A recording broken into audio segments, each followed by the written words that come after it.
Assalamualaikum warahmatullahi wabarakatuh. Ketemu lagi di podcast Radio Manggis. Mari bercerita menambah wawasan di edisi hari ini, Jumat 10 Mei 2024. Oke, gimana kabarnya Sohib Manggis semua? Mohon maaf ya dulu sebelumnya karena podcast Radio Manggis baru bisa kita laksanakan lagi karena udah lama banget kejeda. Tim-timnya juga baru ngumpul, baru kembali lagi. Tapi Mas Pri di sini mau ngucapin juga buat semua Sohib Manggis yang sedang beraktivitas, selamat beraktivitas. Yang sedang di pasar, yang berjualan semoga dagangannya laris. Yang sedang di rumah, sedang istirahat, selamat istirahat aja. Dan buat semua yang lagi dengerin, pokoknya selamat mendengarkan aja.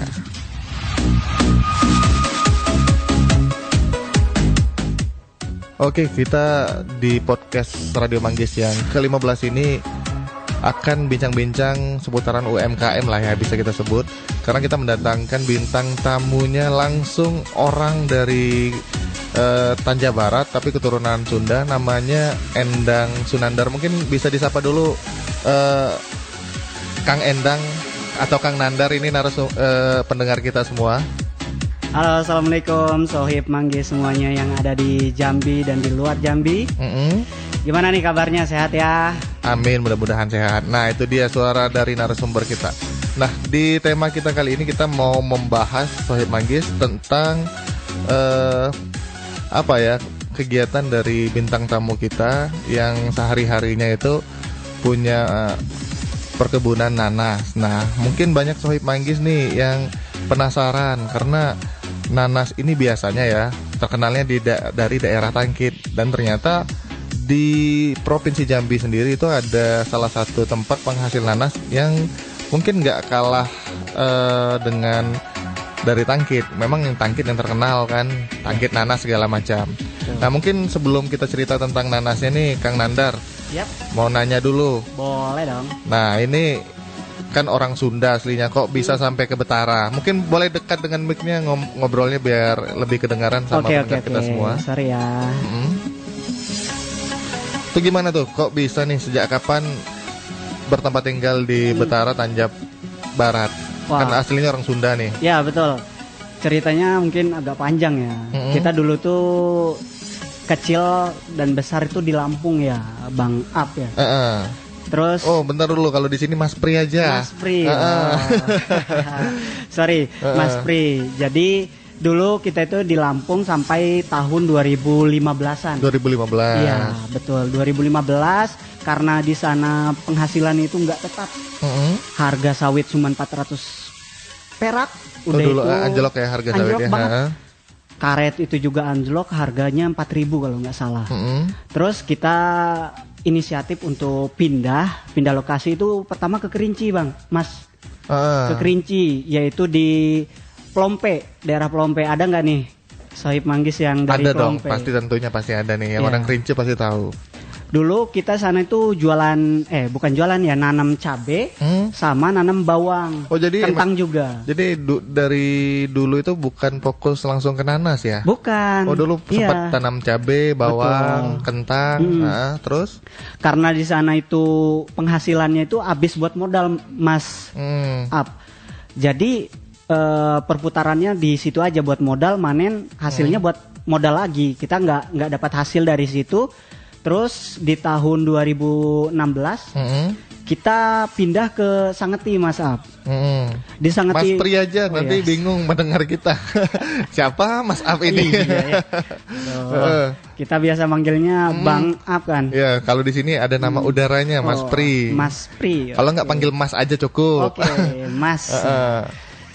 Jadi di Sangeti itu kita nanam sawit tapi punya orang, Mas. Kerja sama orang. Iya, kita kerja sama orang itu 1 tahun kalau nggak salah. Terus karena tidak ada nggak ada hasil yang lebih maksimal mungkin. Nggak ada maksimal. Kita diajak sama orang tuh ke arah Bramitam, kecamatan Bramitam. Ya, Bramitam kanan atau Bramitam kiri nih? Kanan. Ya. Oke. Di sana itu kita ditawarin lokasi tanah